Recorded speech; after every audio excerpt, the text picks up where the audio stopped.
Hi everyone, welcome to This Case Takes Place. We are doing Michael Jackson and the allegations against him. So we are going to not go into anything graphic because we don't want this to be demonetized by Well, some of it's YouTube. probably a bit too graphic anyway. Yes. It's quite an intense thing to listen to, Yes. some of the accusations that are put against him. Yeah. But we'll just generally go over them. Because Yeah. I wasn't even too familiar with everything. Yeah. So it's Most quite people interesting to aren't. delve It's into. really interesting. I think a lot of people's minds, initially when you think about it, you might think one way, but wait till the end, you might change your opinion. I did. Either So, way, I guess. Some people yeah. might think one thing and Think the other. So let's get into it. Absolutely. Michael Jackson needs no real introduction, but we will delve into just some of his childhood as it is kind of relevant. So Michael Jackson was the seventh of 9 kids, and he was born on the 29th of August 1958 in Gary, Indiana. His dad Joe played guitar in a local R&B band called the Falcons and rehearsed at home, so Michael grew up around music every single day. Michael's first big moment came at just the age of 5 during a school recital. He sang the song Climb Every Mountain. Apparently, after he finished singing, the school hall erupted. Teachers, students, his mum, his grandfather were all in tears. It was at this moment that Michael's mother knew just how talented her son was. With this, Joe soon pulled his boys into the band. Jermaine took the first lead, and Michael stayed on percussion and backups. From the ages of 5 to 9, the Jackson 5 toured Chicago talent shows. It didn't take long for everyone to notice Michael's voice and his stage presence. And, to Jermaine's dismay, Joe moved Michael to the front. Michael later talked about the long days of rehearsing inside and the beatings from his father if they ever missed the mark, while other kids were playing outside. Joe believed that perfection and discipline were the keys to making it big. And, ultimately, the grueling days paid off. The wins kept coming, talent show after talent show. Finally, they got their big break when they won the amateur night at the Apollo in New York. They were signed in 1968. 11-year-old Michael Jackson was catapulted into fame.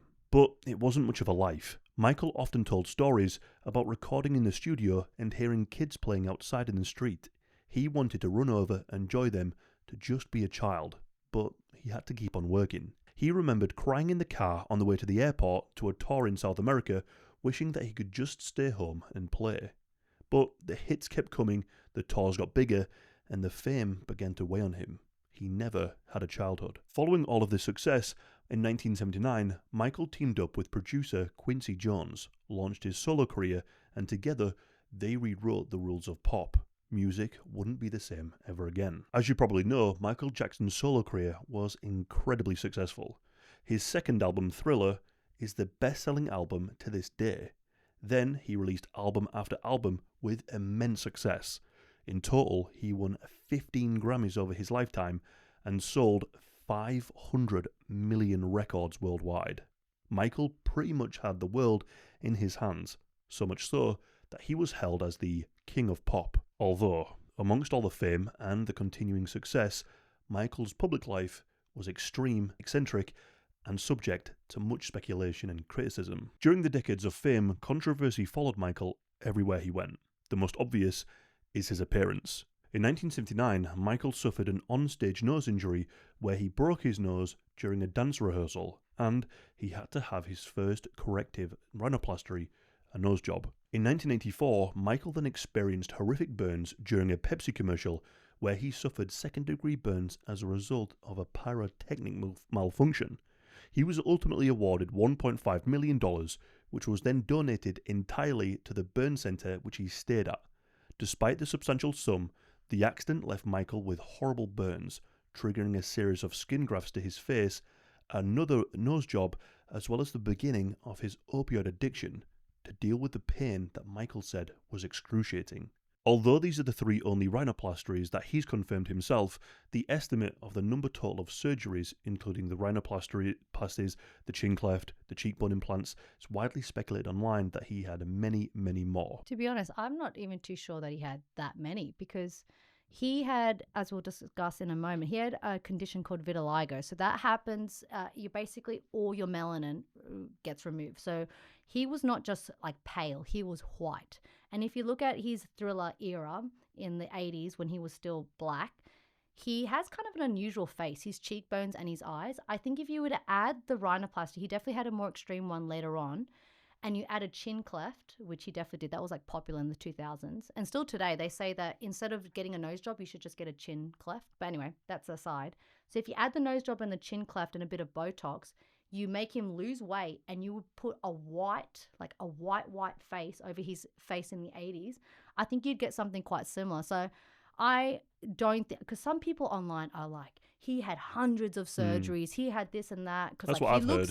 he looks really bizarre in his later on, but I actually don't think it was that extreme. I think it's a natural progression of age, a couple of surgeries, and the fact that he's so white on an already unusual face. Well, they do say the nose is almost the center of the face, and that's what really changes everything else. Exactly. So I guess that would make and he sense. did have and back in the 2000s, having a tiny nose was like the thing, which obviously if you're African American, it's going to look bizarre. So if you just put a kind of tiny, crazy nose on an African American face, and he's already got like the big cheekbones, the Botox, and a chin cleft, he's going to look bizarre. Yeah. Which leads on to the most controversial aspect of his visual appearance is the change of his skin colour.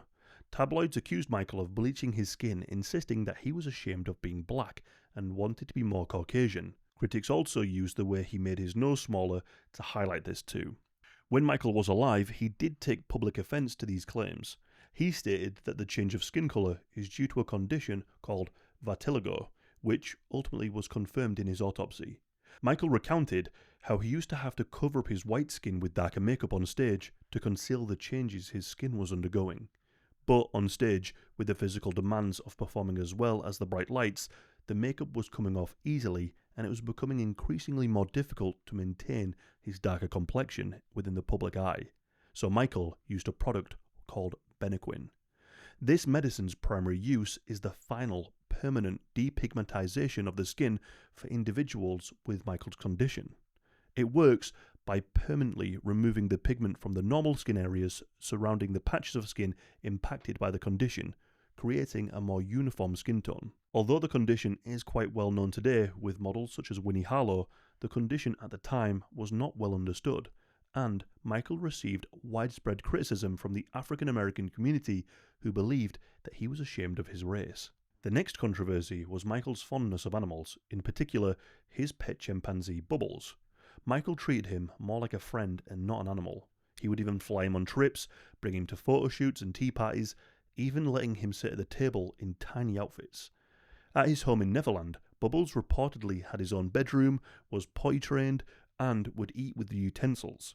On the Bad Tour in the late 80s, he travelled to Japan with Michael and drew almost as much press as Michael himself. As Bubbles grew older and stronger, as adult chimps are incredibly powerful, the day-to-day logistics got trickier and the animal welfare scrutiny ramped up. Michael eventually placed him with professional caregivers, and Bubbles spent the rest of his years at a Florida sanctuary. Another significant part of Michael's controversy was the way he dressed and some of his public stunts. Michael often dressed in a very eccentric manner to the public, like wearing surgical masks and doing other things. In one instance, Michael actually got into a wheelchair, wheeled to a car, and all the press were taking photographs, and then Michael just got up and got into the car. So as you can imagine, this drew a lot of attention from the media. One of his friends later said that Michael was basically a media manipulator, and he would do these things just to get the public's attention. And obviously worked, as Michael became one of the most famous people in history. Now, despite the controversy, his name would often appear in more positive stories, and this was highlighted with his charity work. Michael Jackson is regarded as one of the most charitable people in history, with the Guinness World Record officially giving him that title in the year 2000. By some estimates, he donated over $500 million to charity over the course of his lifetime. So extensive was his humanitarian work that he received 2 Nobel Peace Prize nominations, one in 1998 and another in 2003. Despite his extensive charity work and his eccentric personality, it would be Neverland that would be the ultimate source of his controversies. In 1988, Michael bought a 2,700-acre estate in Santa Ynez called Sycamore Valley and renamed it Neverland Ranch, the private storybook hideaway he'd always imagined. He turned it into a giant playground, carnival rides, Ferris wheel, bumper cars, a miniature railroad, a full cinema, and even a working fire station. The on-site zoo was also extensive: alligators, giraffes, lions, a 12-foot albino python, and a 70,000-pound elephant named Gypsy. a gift from Elizabeth Taylor. And of course, Bubbles the chimp, which we've mentioned. Michael really leaned into the idea of the Peter Pan idea, the boy who never grew up, and Neverland was that idea imagined in real life. Although Michael lived here at times, Neverland was in the middle of absolute nowhere. Michael hated the drive from Neverland to Los Angeles, and so he had a permanent suite and an apartment in Los Angeles as well. So a permanent place at the Beverly Wilshire called the Michael Jackson Suite. So as he needed to be in the city to do business, not up in the valley, his main residence during the late 80s and early 90s was primarily used for hosting ill and disadvantaged children, but he would spend time there also as well. Thousands of children through organizations like Make-A-Wish Foundation would visit the site, Neverland. Some children, however, weren't just passing through. Michael regularly had some boys stay over at the ranch, and specifically in his bedroom. This fact later drew criticisms and controversy all over the world. It is important to note, however, that Michael's room was technically 2 stories with multiple beds and 3 bathrooms. Michael's bedroom would be considered the size of a normal house. Nonetheless, children would stay in his bedroom. Often he would move to another bed in the bedroom quarters. Other times the children would stay in his very bed. Macaulay Culkin would testify later that he slept with Michael Jackson in his bed, but nothing untoward ever happened. This highly inappropriate practice would be the ultimate factor in what many people believe was the destruction of Michael's public image. Another aspect of the sleepover setup that drew later controversy was the alarm system that was installed. This alarm system would notify him when someone approached the bedroom. This is a big red flag to some, as it was a practical way to carry out potential abuse without being caught. The estate, however, pushed back against the speculation regarding the alarm system. Following a break-in by a fan, the alarm system was installed to notify when anyone was approaching the house as well as his bedroom. As discussed, his bedroom was so large and expansive it could be described as almost a standalone home. Alarm systems to notify of anyone approaching is also standard in not only celebrity homes, but homes of this sheer size. A colleague close to the star said, "In my work after his death with other big superstars, they have alarms too. It's just a sensor in case there's an intruder at night. They can get to their escape route. Michael's security team made sure that it was in place. Whenever you'd walk, alarm bells would go off in Michael's room. Someone's approaching. That was for him to wake up in the middle of the night and check." Despite this, another concerning detail emerged. The tabloids heard of an abuse room within Michael's bedroom at Neverland, a small hidden room that some were concerned was used to abuse children. It would be revealed later that the secret room described in tabloids already existed when the property was purchased and was actually just a panic room. Panic rooms are standard in very large homes, especially large celebrity homes. This panic room was where he would go if the alarms would go off. Due to the fact Neverland was in the middle of nowhere, there were films and entertainment in this panic room, as Michael could be there waiting for hours until police arrived. This room was even where Say, Say, Say, a song Michael made with Paul McCartney, was filmed, so it was not a secret. Despite this, it is largely agreed upon that his practice of having children sleep with his bedroom quarters was inappropriate. The question at hand, however, is did Michael take inappropriate but potentially non-malicious behavior into something far more sinister? Was Michael Jackson a PDF file? It was in 1993 that his first allegation of child essay would arise. In 1992, in Beverly Hills, Michael's Jeep broke down. Michael had tried calling 911, but they wouldn't send help for a non-emergency, even after he said he was Michael Jackson. It should be mentioned that this was kind of an emergency, because if people caught wind that Michael was there, it could cause a stampede of people and many people could have gotten injured. A woman passing by worked at a local rent-a-wreck business. She spotted him and phoned the shop. The owner, a man called Dave Schwartz, called his wife, June Chandler Schwartz, telling her to come meet the superstar. June showed up with her son from a previous marriage called Jordan Chandler. Jackson seemed shy around the adults asking for autographs, but he warmed up to Jordan right away. They hit it off, swapped phone numbers, and stayed in touch. Over the next year or so, Jordan and Jackson talked a lot, sometimes several times a week. Jackson flew Jordan and his mom to different places and introduced them to other boys he called friends. According to the Chandlers, Michael and Jordan sometimes shared a room on trips and even at the Chandlers' home, with June present. The media started to refer to them as Jackson's adoptive family. Jordan's biological father, Dr. Evan Chandler, became uneasy about the relationship. Before we discuss what happened next, let's discuss who Dr. Evan Chandler was. Evan Chandler, DDS Dentist to the Stars, is how Carrie Fisher described her in her 2011 memoir called Shockaholic. In 1993, Carrie Fisher was a drug addict and Evan Chandler was her dentist. Fisher details in her book how she would have unnecessary dental work just for the morphine, and Dr. Chandler was the one to provide this service to her as well as other celebrities for the right price. Dr. Chandler would even arrange this service inside of the celebrity's home without any dentistry required. Fisher described him as less of a dentist and more of a drug dealer. He had such high-end, well-connected clients that he was even given the opportunity to draft the screenplay for Robin Hood Men in Tights. During these sessions where he would administer morphine to her, Dr. Chandler told Fisher that he was suspicious of Michael Jackson. Despite his suspicions, he continued to encourage his son to spend time with him and even described him as a good-looking boy.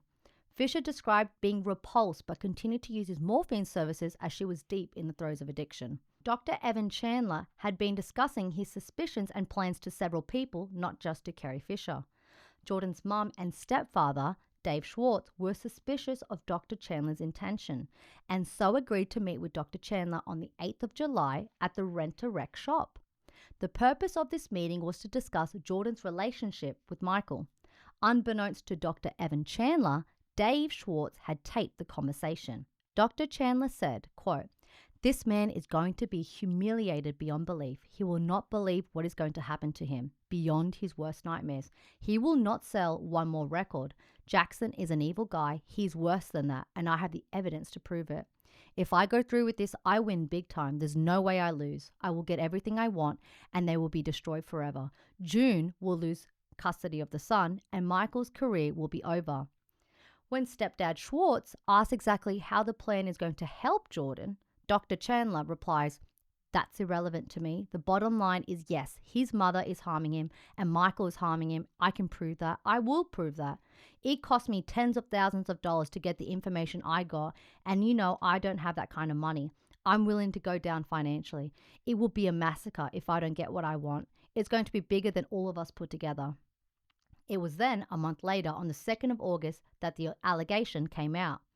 During a dental visit on the 2nd of August, 1993, Dr. Chandler, under an anesthetologist's supervision, gave Jordan sodium amytal, a drug sometimes mislabeled in pop culture as a truth serum, and then asked Jordan if Michael had molested him. Historians and experts note that such a drug can make people highly suggestible, which is why statements made under the influence aren't accepted in US courts. Under sedation, Jordan had said yes. Dr. Evan Chandler claims this was the moment he had discovered that his son had been molested. This was recorded by Dr. Evan Chandler, and instead of going to authorities, he sent it to Jackson's team seeking $20 million. Michael refused. Dr. Chandler's lawyer then sought to structure the settlement payment in the form of Michael financing Dr. Chandler's screenplays over the course of 4 years. $5 million for 4 scripts, as Dr. Chandler wouldn't budge from the $20 million amount. A freelance artist who worked for Michael's production company said the following: "Sony had given Michael $40 million to start this production company. And that little boy's dad, Dr. Evan Chandler, who considered himself to be show business material because he had written part of a script, after that he considered himself a Hollywood screenwriter, and being friends with Michael and his son being friends with Michael, this guy had assumed that Michael was going to make him a partner in this film production company, and that's where the $20 million figure came from. He wanted half of that Sony money. It was proven it was an extortion." Nonetheless, Michael Jackson again refused. On the 5th of August, Dr. Evan Chandler instructed his lawyer to keep negotiating the sum and, if that failed, to file a complaint with the police. He attached a disturbing drawing allegedly drawn by his son Jordan of him falling off a building. Dr. Evan told Michael's team he was frightened for his son's mental health. Despite the claim, Dr. Chandler continued for 2 more weeks to negotiate a payout rather than calling the police. Michael's lawyers claimed he wanted to capture as much proof of this extortion as possible, and that the negotiations he entertained were a part of it, as he believed a court case would be inevitable. At one point, Michael's lawyer even offered a $1 million settlement to settle the claim, but Dr. Chandler refused. He wanted the $20 million. Towards the end of the claim, once Michael had gotten some leverage, Michael's lawyer offered $350,000. It was at this point that Dr. Chandler then requested the previous $1 million offer, which Michael's lawyer then refused. So it's like this game going back and forth. Many have criticized the actions of Michael's lawyer's ego as being the ultimate cause of this matter going public. On the 17th of August 1993, Dr. Chandler brought Jordan to see a psychiatrist called Dr. Mathis Abrams, who, as a mandated reporter, alerted Child Protective Services. Over 3 hours, Jordan reportedly gave graphic details alleging SA. That same day, Jordan then spoke with a county caseworker and an LAPD officer. On the 23rd of August, police raided Neverland. Although no charges had been brought against him, the news exploded nonetheless, with dozens of broadcasts in LA alone. And then naturally it broke international news as well. The New York Post said, Peter Pan or pervert? Washington Post, malice in Neverland? Newsweek, is he dangerous or just off the wall? Times Magazine, Michael Jackson, the end of innocence? And then it was here that Jordan would allege something truly scandalous. In November of 1993, Michael cancelled the remaining dates of his Dangerous World Tour, and he went to rehab for painkiller dependency. When he returned in December, authorities in Los Angeles ordered him to be taken to be photographed nude so they could compare his body to the descriptions provided by Jordan Chandler. According to police records, Jordan had sketched and described Jackson's genital area for the investigators. Some of the details he gave, like short pubic hair and mottled pink and brown skin, seemed to line up with Jackson's vitiligo, a condition that, as we mentioned, does cause depigmentation. But there was a critical mismatch. Jordan said that Jackson was circumcised, and the exam showed that he was not. That left everyone arguing over what this meant. Was Jordan instructed to lie by his father, and that his father had previously researched Michael's condition and would have known about his skin, or could Jordan be simply mistaken about the circumcision, as he might have only seen Michael aroused? It should also be noted that apparently the condition, which I haven't confirmed, but with vitiligo, the spots around the genitals can change over time. So Jordan also got wrong where the spots were on the genitals. But if the condition kind of changes, like the mottled appearance can change over the time, it seems very unlikely that his description of his genitals would have even been admissible, because he could have been wrong. There's 2 arguments. If he was actually being abused and he did a description, he might have gotten, as we said, the whether he was circumcised or not wrong because he was aroused, right? But also, if he had gotten all the spots wrong, he might not have been lying. It could have been that the condition changed by the time that he got photographed. Yeah. Or, as other people argue, the dad, if this was kind of an extortion attempt, knew to look up what vitiligo does to genitals, and assumed, because he was Jehovah's Witness, that he was circumcised when he actually wasn't, and that the whole thing was a good guess but was wrong. Right, so the evidence goes either way, and hence it probably wasn't even admissible in court. But anyway, that's continuing. An interesting point. Meanwhile, the media frenzy intensified, and Jackson's sister LaToya then stepped into the spotlight. In a widely controversial statement, she said that she loved her brother, but that she wouldn't be a silent collaborator to his crimes against children. Further, she claimed that she had proof of wrongdoing and even offered to sell it. That's suspicious right away. Why would you be offering to sell things? Yeah. If I had any evidence of someone committing horrific crimes against children, there's no price on that. No. You just give it away. Several outlets did show interest in buying her evidence, but deals fell apart when the evidence didn't materialize, and people suspected that she was just lying. But shortly after this, LaToya recanted and said that her brother was, quote, 1000% innocent. And she gave interviews strongly backing Michael and saying that there was nothing unusual about his friendship with kids. She said that her initial statements were made under coercion, and her ex-husband, Jack Gordon, was severely abusive and had forced her into making confessions against her own brother, as well as a Playboy photo shoot. This is insane. Yeah. What do you think about that? Was it? Absolutely. I mean, as we'll discuss briefly, there is criminal records against her husband for Yeah, violent abuse. that's what I know. Violent He's a real abuse. shady guy. Yeah, the But worst of the man, worst. I mean, people under this kind of stress, and if they are in an abusive relationship, you can be manipulated into all kinds of things. Yeah. So it doesn't surprise me. It seems like, in my opinion, I don't think there was no evidence. There was no anything. Well, I think. the thing is that she'd actually released a book earlier than this, and she never mentioned anything about Michael, nothing but praise. And then during this time, this short period, while she was in a severely abusive relationship, she then made this statement, as well as others. She was an isolated from her family. When she came out of the abusive relationship, which we'll discuss shortly, she was actually rescued by her brothers. Okay. After that point, since then, she has been very consistent about her beliefs about Michael was innocent. I only said that because of this coercion. And so to me, when you're looking at lies, or generally speaking, you need to look at the timeline and how it relates to each other. And for me, she's been very consistent before the abuse about how she perceived her brother. During the abuse, she said one thing, and then after that, ever since then, she's been consistent that he wasn't it. So I would be more, and the fact that she was trying to sell the story, Did Michael and her reconnect after this? Were they okay? Eventually, but he was naturally heartbroken. Yeah, I can because imagine. if he was innocent and then your own sister comes out, regardless of whether she was severely abused or not, you'd be like, I can't trust I can't, you. yeah, Because you. yeah, Yeah. yeah. Christ.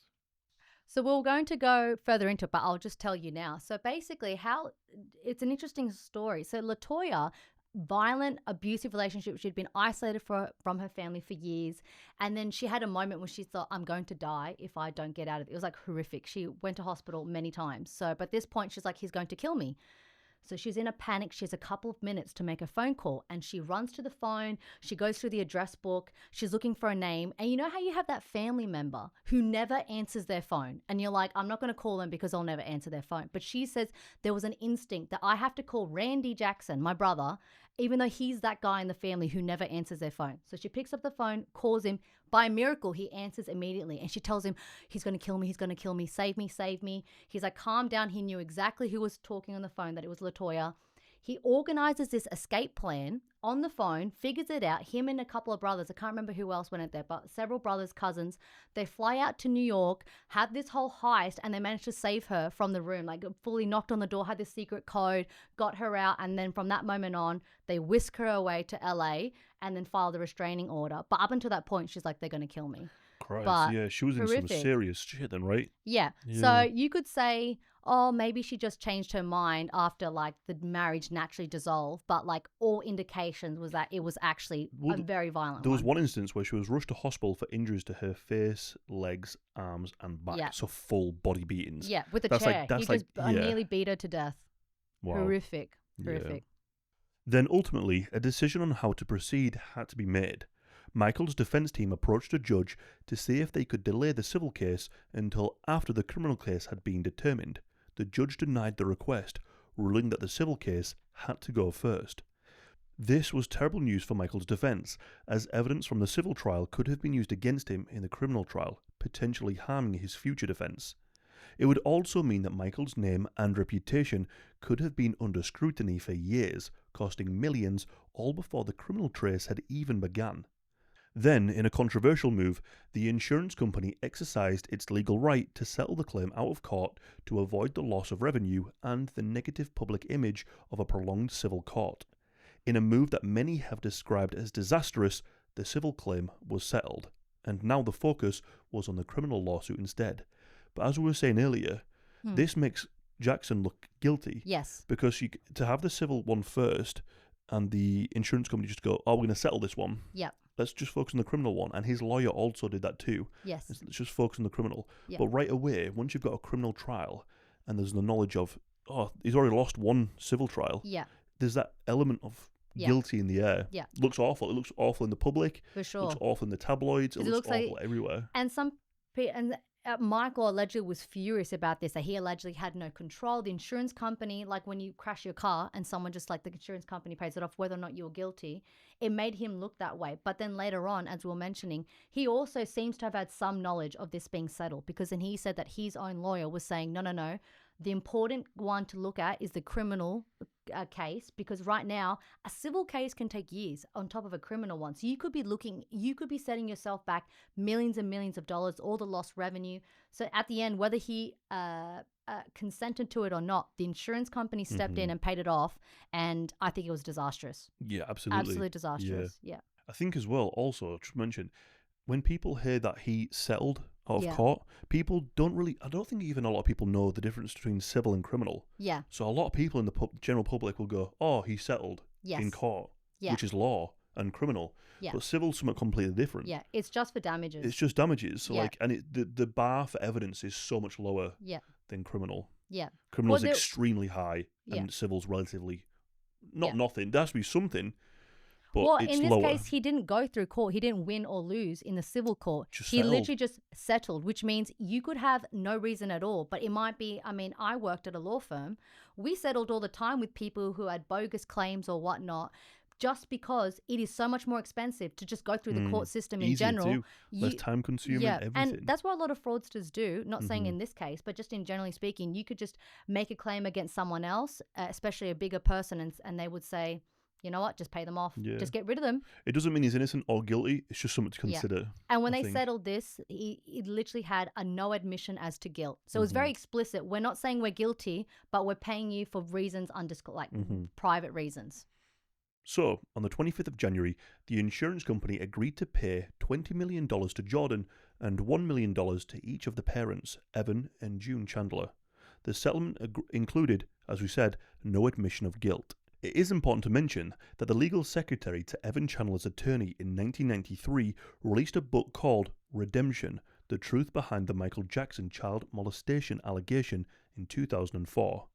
In it, she said that she had personally witnessed how they were planning every single step and how the entire allegation was part of an elaborate extortion scheme.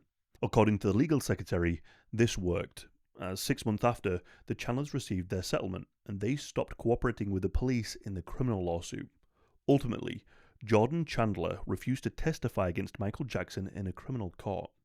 The police had interviewed 30 other children who had spent considerable time with Jackson, many of whom had also spent the night in bed with Michael too. None of those children said that anything sexual had ever happened. With no victim willing to take the stand, as well as no other evidence or witnesses, the criminal investigation was officially closed in September of 1994, 8 months after the settlement agreed. 2 years later, in 1995, Jordan Chandler emancipated himself from his parents. This is incredibly significant, Yes. as around this time he was only about 14, maybe turning 15, Yeah. 14, around that age. 15. And the judge granted him to Yeah. legally distance himself Yeah. from his parents, so they no longer had any legal guardianship over him. So when emancipation means when you go to so basically, you know how you're you're in charge of your legalhood at the age of 18. So if you go to the court, you can bring evidence that your parents have done something to essentially for them to grant you that you are capable of making your own decisions earlier than normal, earlier than the 18. So it has to be pretty exceptional circumstances for you to bring that to a judge. And in this case, he granted it. And in my opinion, I think he might have brought evidence that actually his parents had coerced him to do things he didn't want to do, or something Maybe extreme. even things worse. Yeah, who Because knows? for a judge to grant this at the age of 15, that's got to be somewhat 14, rare. turning 15. 14 to, I don't know how rare it is. I'm sure some people might know, but that can't be a regular thing. Yeah, what? It's not. Can't be yeah. regular. Yeah. Mm. It was 10 years after this, in 2005, that June had stated in court later that she hadn't spoken to her son in over a decade, which I think backs up what we just said. Yes. Massive. Massive. He holds serious resentment. Yes. Never to talk to your mum. Definitely, yeah. 1 year after that, Jordan took out a restraining order against his own father, Dr. Chandler, after claiming that Dr. Chandler attacked him with a weight. Then, in 2009, just months after Michael Jackson had died, Dr. Evan Chandler was found alone in his hotel room, dead by his own hand. So after all that, regardless of everything else that happens, I'm not saying that Michael Jackson is or isn't a PDF file, but based on this particular claim, I don't think in any way that this was a legitimate claim. It was very obviously extortion to me. Yeah. There's multiple people, even Carrie Fisher. Yeah. Listen, this guy's not a trustworthy guy. No, he was basically a drug dealer for the Yeah, for the celebrities, just going to their celebrities. house, giving them morphine so they And can get high. That's unbelievably, Yeah, what's the word, immoral. yeah, To fuel people's addictions for like sure. that is highly immoral. Yeah. And the fact that, again, I know we spoke about with the McCanns, like if I was a parent, I wouldn't do X, Y, Z. If I was a parent and I had any suspicion that a celebrity was molesting my child, for Oh. one, I wouldn't keep exposing my child in that environment and telling people about it, let alone calling him a good looking boy, the whole situation. And then secondly, I would not go to the Jackson estate or whomever and ask for money for weeks and weeks on end and keep negotiating a sum.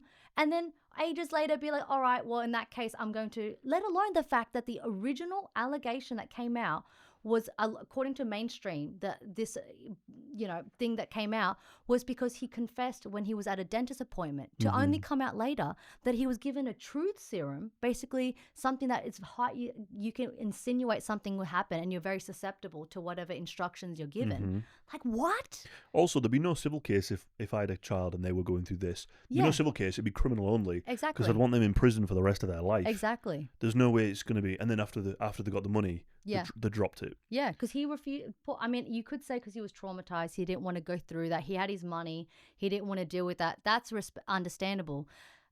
But the fact that he emancipated from both his parents. I mean, the parents, like, you'd push for the criminal. Yeah. Like, screw the civil. But even then, he Jordan, emancipated from both his parents and then took out a restraining order on his dad, who tried to attack him with a weight.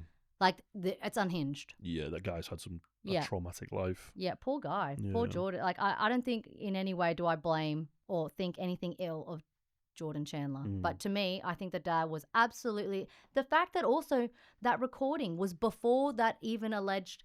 According to his Dr.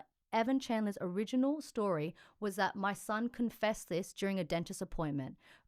However, that conversation where he was being secretly recorded happened before the dentist appointment even happened. So it seems to me obvious that it was an extortion attempt. Yeah. I think even if Michael did do something, these parents aren't good people anyway. Yes. So. I'm not saying that he's not. The other children might have had something legitimate. This guy, I personally believe, is super, There's too many suspicious elements for it to be. Yes. Yeah. For sure. The next allegation will come out was Jason Frankia, a month before Michael settled Jordan's Chandler's civil claim. Jason's mother, Blanca, started working as a maid for Michael around 1985 while he was at Hyvenhurst in Encino, then moved with the job to Neverland Ranch. She stayed on staff until about 1990 to 1991. Early on, Blanca didn't report seeing anything inappropriate.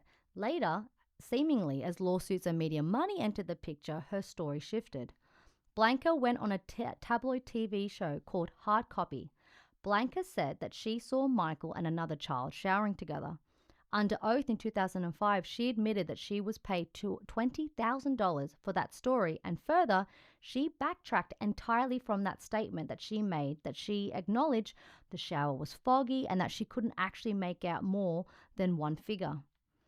In a 2016 deposition tied to a later case that we'll discuss shortly, the last victims that will be discussed, she again indicated she only saw one figure in the shower who she believes was Michael. Further court documents show that Blanca had been communicating with tabloids, including the National Enquirer, trying to sell her story to other outlets. Blanca also admitted under oath to frequently stealing Jackson's personal belongings from his bedroom, as well as items from her co-workers' bags. Blanca later claimed she left Jackson's employ because of what she'd seen him do to boys. But back in 1993, she reportedly told investigators she left due to conflicts with other employees. Although it is not confirmed, it is believed to have been due to the theft of other employees' items out of their bags. Despite her frequent thefts, Michael did not pursue charges and she left her employment at Neverland. During the 1993 police investigation into Michael during Jordan Chandler's allegation, many children were interviewed by the Santa Barbara Police Department and the LAPD. 13-year-old Jason Frankia was one of them, her son. Jason alleged in November 1993 that Michael touched his genitals over clothing while tickling him at Jackson's Century City apartment where his mum first worked in. According to transcripts, the detective pressed Jason after his initial denials. He later said under oath in the later 2005 trial that the Santa Barbara police's approach made him cry and feel crappy, and that pressure led him to mention the tickling incident.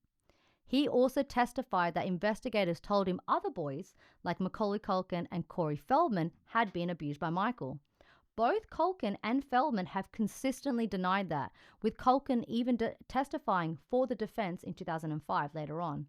Feldman has said he told investigators about his actual abusers, not Michael, and felt brushed off when investigators laughed at him. Shortly after this interview, Jason was sent to counseling with a therapist named Mike Kraft.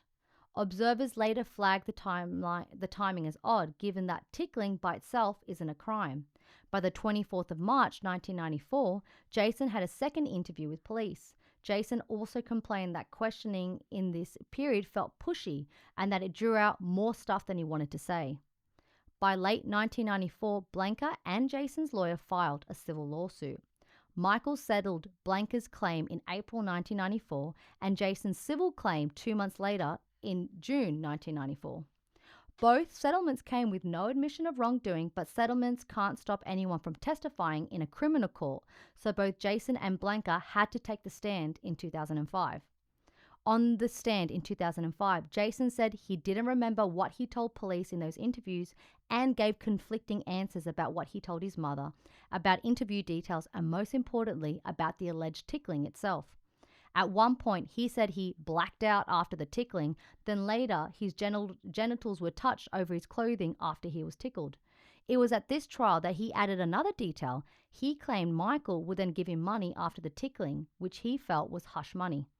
Overall, the shifting details, the claims of memory lapses, and the extreme pressure he described he experienced during police investigations hurt his credibility. The way in which his narrative continued to evolve also undermined his credibility in court.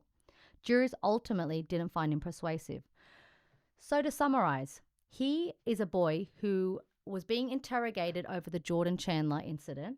And then during that incident, the LAPD and the Santa Barbara police were super, like their interrogation techniques were super inappropriate. They're really, really pushy.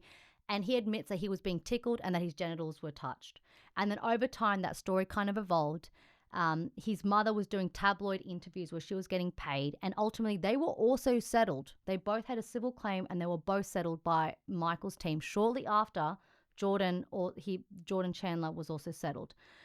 And then later on, they were forced to testify in a later case in 2005. And under oath, they testified, and the jury did not find them credible in any way because their story kept changing. Okay. So it seems to me, again, this is kind of not convincing. He's admitted, I was interrogated. They were really pushy. They were saying all these things. I said I was being tickled. It kept changing. The mother's behaving a bit inappropriate, getting all this tabloid money. We kind of have two people as well. So the last claim and this claim, two unscrupulous people. Yeah, One the parents. One a theft. Yeah. One a drug dealer. Yeah. For the rich and famous. Yeah. And a guy who is a dentist, doesn't need money. He's not doing it because he's on the streets and is struggling. Yeah. He's doing it because he's greedy. Yeah. So you have these two people who seemingly have decent jobs but kind of Yeah. filled with greed. Yeah. Who are then pressuring their kids into saying things.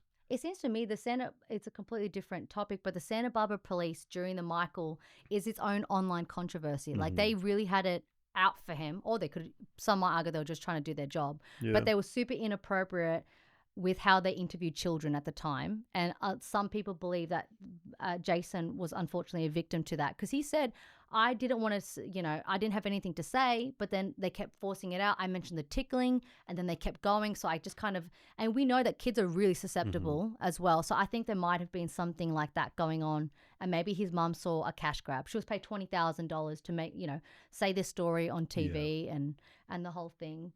But this is another one of those cases with the Michael, which is super suspect. So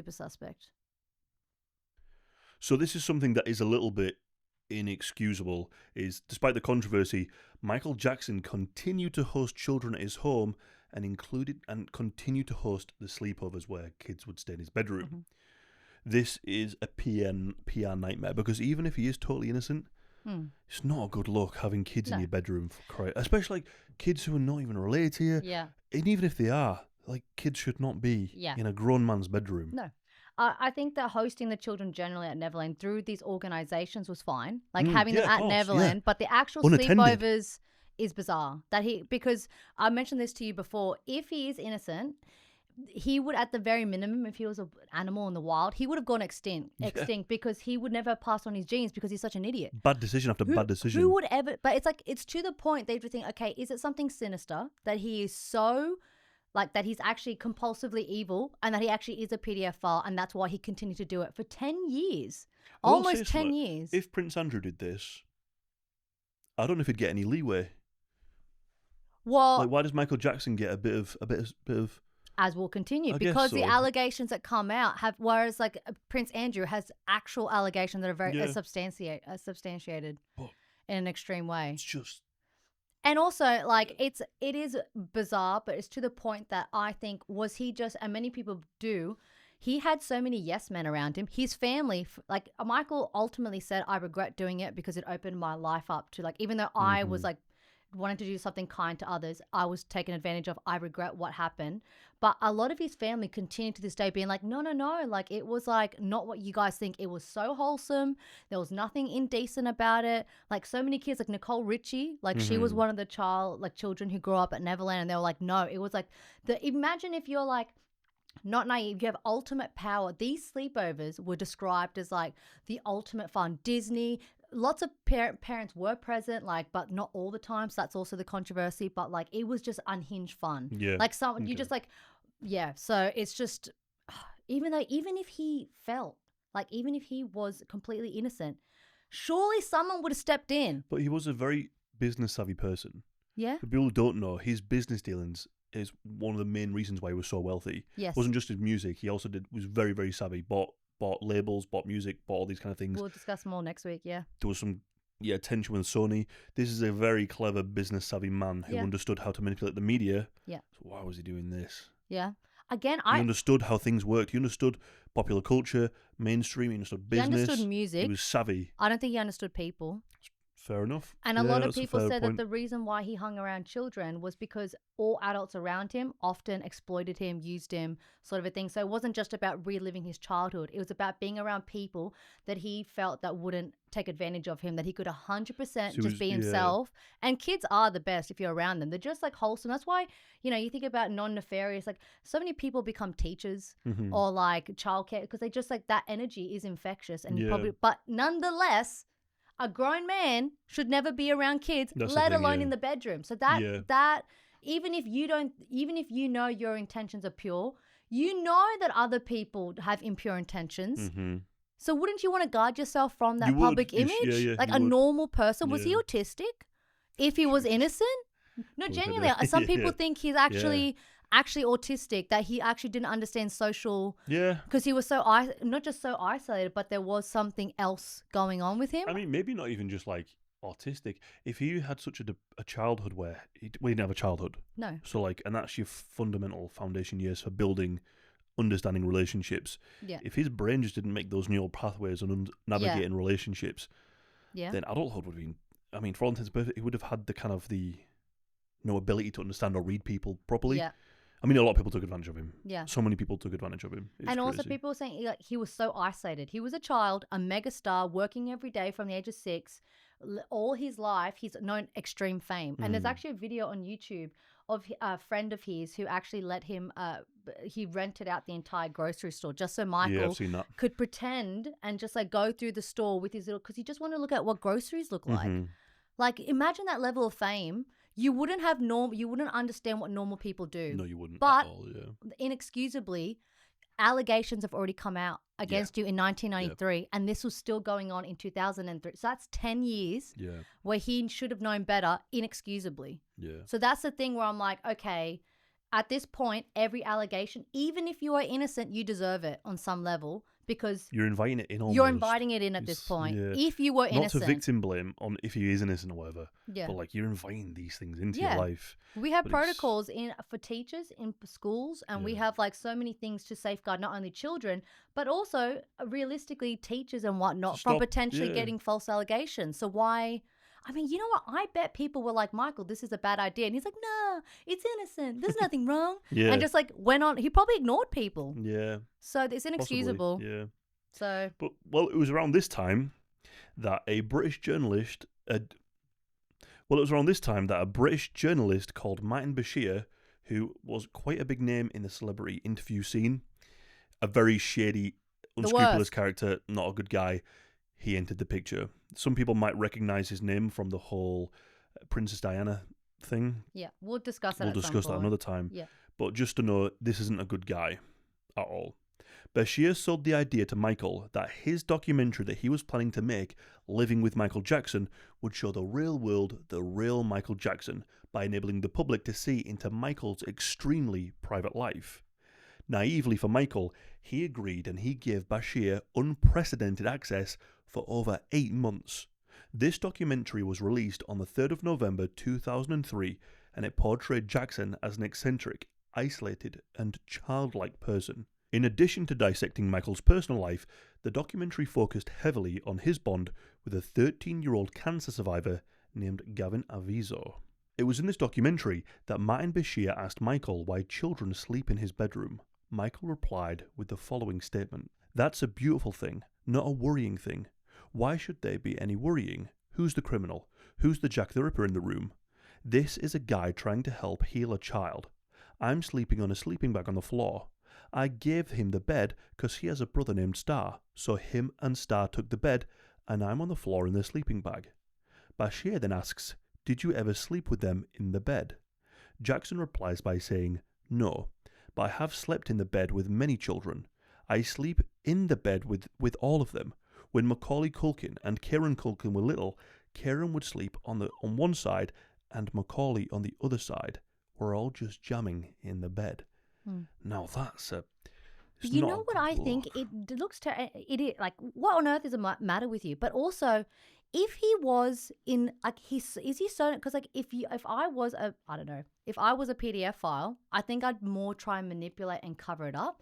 But in a way, he just has no idea. He's like, yeah, of course, they're all in the bed with me. We're all jamming. Yeah. What's wrong with that? And it's like, are you not an adult mate that you cannot foresee why someone else would see that? It should be really obvious. It should be, but it's not obvious to him. Like, that's where I think there might be something genuinely, like he doesn't understand social, not just because of his upbringing. I think he might be autistic or something else is going on with him, because that should be, it's almost as if that's for me, like the fact that he's not covering anything up. He's so overly open and he can't see why someone else would consider, like, well, who's the Jack Ripper in the room? What do you mean? A grown man with children in the bed?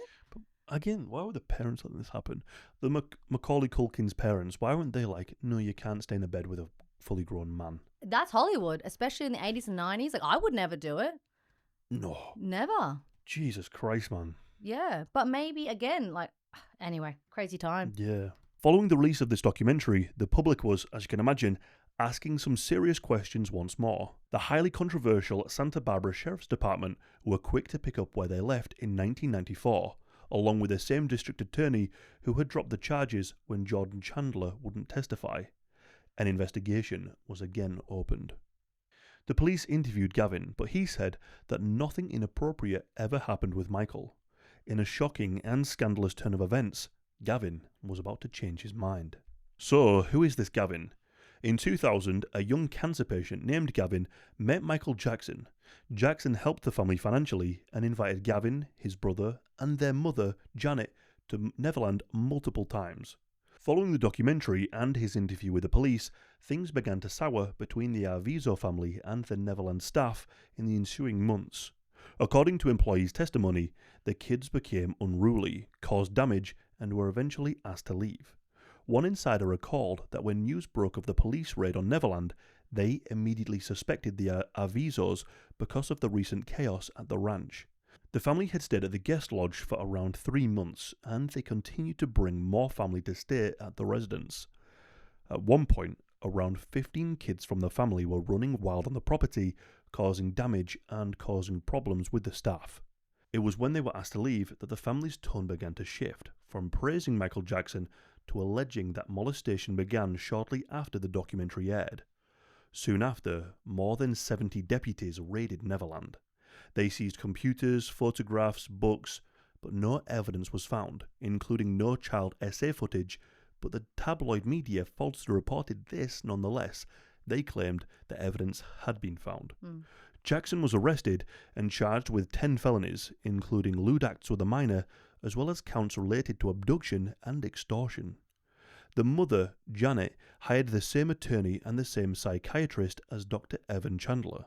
Unlike Chandler, however, Janet refused to settle, and criminal charges moved forward.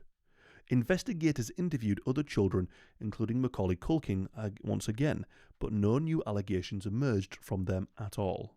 It should be stated that also Michael was like, we are not settling no matter what. We will go to court, because mainly it was about, according to him, vindicating himself about from the first two The first cases. mistake, so making it right this time. Yeah. The trial then soon began. The Sun, which is Britain's largest newspaper, referred to him as a freak, a twisted individual, and an ex-black superstar. This is very on brand for The Sun, by the way. This is the kind of thing they do. They're a very discredited newspaper brand in the UK. Yeah, right. Liverpool don't even stock them, ever. Really? There's a lot of controversy. Oh, I knew I liked Liverpool for a reason. Yeah. They're not a good, it's not a good it's not a good newspaper. For dozens of journalists and news organisations, Jackson wasn't just guilty, he was a literal monster. Outside the courthouse, it was a media circus. Hundreds of fans and cameras, live TV all day, helicopters buzzing ahead, and even Michael Jackson impersonators. Inside, the witness list was star-studded and sprawling, including people like Macaulay Culkin, who testified in court that nothing happened to him that was inappropriate. Gavin and his brother Star told the jury that Jackson had showed them adult content and had given them wine which he called Jesus juice, and then described some rather graphic behaviour. In total, 140 witnesses took to the stand, and most of them were in defence of Michael Jackson. Some staffers described behaviour that they found odd, but there was no independent witnesses directly backing up what the Gavin's family were saying about the allegations. The FBI did provide some evidence and showed that during their 10-year investigation into Michael, they found no evidence whatsoever of any child abuse or any child essay material. They had closely examined all of his electronics, raided his home on several occasions, and closely monitored his activity for 10 years. During that entire decade, nothing came up. Then, the Avizo's parents' credibility took a major hit.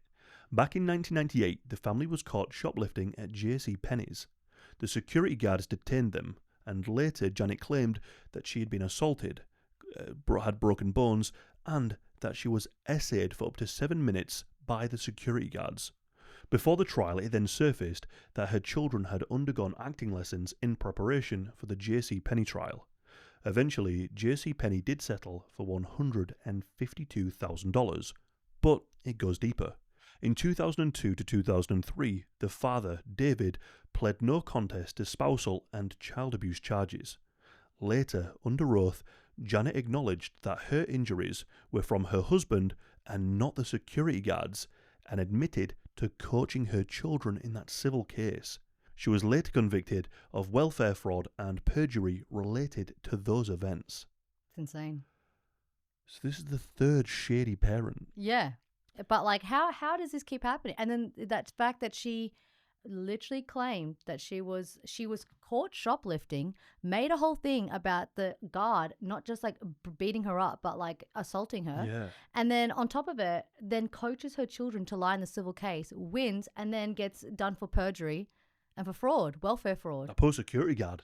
Yeah. His life must have been ruined, destroyed. Yeah, but I think, in my opinion, she got a taste for it. Yeah. Well, she realised how easy it was to get money. Yeah. And J.C. Penney settled. So you'd assume before you heard that there was some kind of evidence. Well, it was, you hear that someone settles and you believe the victim. Yes. But it's not always the case. Like, this Not is a always. clear example where sometimes companies or celebrities will settle out of court just to get rid of it because it's just too much hassle. For sure. Unfortunately, some people do the wrong thing and make it look. But That's like, I think these destroy it for real victims. Yeah, every they're the time. worst type of person, like the Amber Heards of the world and whatnot, who just destroy. It just puts everyone in a critical light. Mm-hmm. Yeah. Another celebrity witness Jay Leno came forward and testified for Michael's defense. Jay Leno took to the stand and basically said, "Something about this family doesn't feel right to me." Jay Leno described getting a string of phone calls from Gavin, calling Leno his hero, with a level of flattery that felt over the top and didn't sound typical of a 12-year-old boy.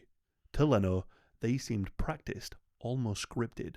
At one point, he thought he could hear another voice in the background, maybe an adult, prompting the boy to say certain things, and he assumed that it was Gavin's mother coaching him. During the trial, the defence also showed that the family had pretended to be poor to receive charity from Michael. And, while the family claimed Michael's team held them captive at Neverland, witnesses saw them freely out, shopping, eating at restaurants, doing whatever they wanted to do during that same period. The timelines clashed, and the boys gave conflicting versions of key moments. Ultimately, the jurors were asked to believe that Michael hadn't touched Gavin for 3 years before the 2003 documentary, but then suddenly began abusing him about a month after it aired, right when there were multiple investigations underway. In the end, the jury just didn't buy it. So on the 13th of June 2005, they found Michael Jackson not guilty on every single count. This is huge. Huge. This could, because a lot of people, he settled this and that. Michael's like, we're going to go to trial once and for all and lay it all out. The FBI, Santa Barbara police, no one could produce one single physical scrap of evidence against him. And it That's seems massive. like a few people in the police really had it out for him. Yes. Whether it was due to jealousy, race, whatever, it Yeah. seems like someone had something against Michael, Yeah. and they wanted him to. They wanted to get him sure. for something. And they could not get, and the only people was the testimony at the end of the day. I mean, the entire argument is the fact that he was never touched. The documentary comes out, he was interviewed, nothing ever happened. Peak investigation, suddenly he gets abused right at the moment that him and his family got kicked out of Neverland for being unruly. An opportunistic family as well. And a family that the mother had already coached the boys on how to lie on stand in another civil case, where she was ultimately convicted for perjury. Yeah. And they've witnessed their mother as well lie about serious accusations. Yeah. So they're serious. like fully okay with. Yeah. Probably To me, it's like, I'm not saying that he's not a PDF file. Yeah. But again, on this evidence, it's like there's something seriously wrong here. Something's weird. Yeah. Like, if he is guilty, there's still something where it's like something doesn't sit right. In this instance, I don't believe Gavin for a second. Again, if other evidence comes out, I'm all ears. But this particular one is just bizarre, and his story kept changing. So another, super, super odd case. Yeah, but then we arrive to the fourth and the final allegation. So following the trial, Michael then stated that years ago, I allowed a family to visit and spend some time at Neverland. Neverland is my home. I allowed this family into my home because they told me their son was ill with cancer and needed my help. Through the years, I've helped thousands of children who were ill or in distress. These events have caused a nightmare for my family, my children, and me. I never intend to place myself in so vulnerable a position ever again. Honestly, Michael, you couldn't have thought of that 10 years ago after the first allegation, but regardless, finally he seems to have learned his lesson. At this point, despite being acquitted of all 10 charges, Michael Jackson became reclusive, spending time in Bahrain at a sheik's home, then Ireland, Las Vegas, and finally Los Angeles. This period of time will be covered more extensively next week, but on the 5th of March 2009, Michael announces his return to the stage for his final curtain call. What started out as 10 shows in London soon became 50. Then on the 25th of June 2009, Michael died of a drug overdose that was administered by his personal doctor. The world mourned his loss, and the world seemingly moved on once his physician was charged with involuntary manslaughter. That is, until Wade Robson and James Safechuck broke the internet with more allegations. Wade Robson met Michael Jackson at 5 years old in 1987 after winning a dance competition. James was 9 years old when he met Michael Jackson on a Pepsi commercial set that same year. Both became friends with Michael, and both friendships involved the families, most prominently the mothers. They visited Neverland, went on tour, and spent lots of time with Michael. Then in 1991, at age 8, Wade moves with his mother and sister to LA to work with Michael. He's given starring roles in the videos for Jackson's hit Black and White, Jam, and Heal the World. So he's a little dancer. Then, the following year in 1992, James had his last visit to Neverland.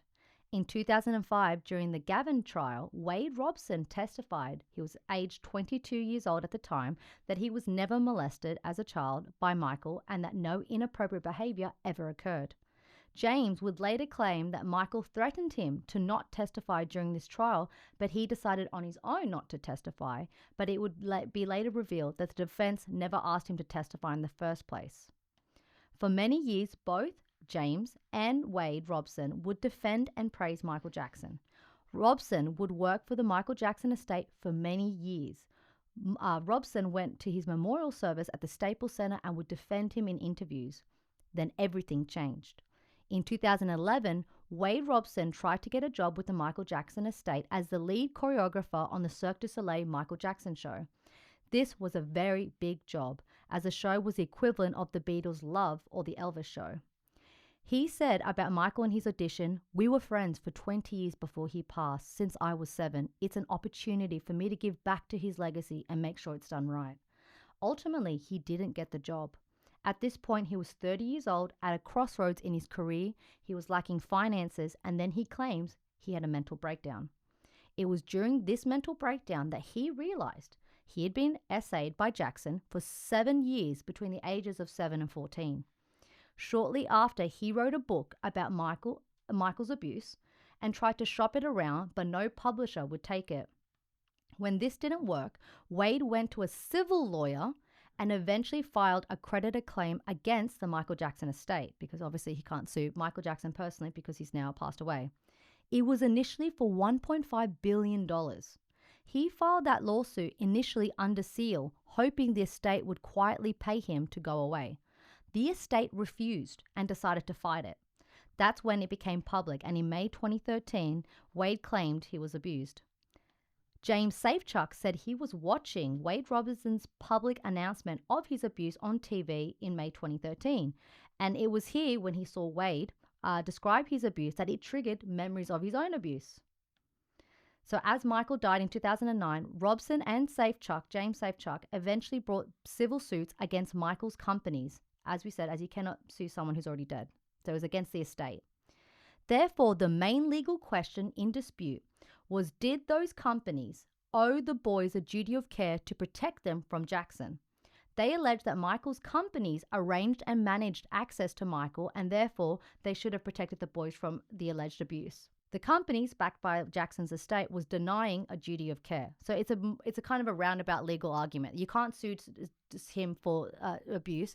You have to sue the companies for a lack of duty. Like, they had a duty of care to protect the boys in his company.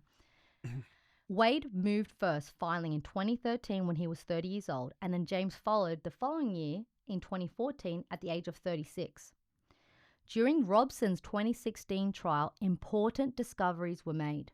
The defense wished to see a series of emails sent by Robson, but he fought hard to keep those private.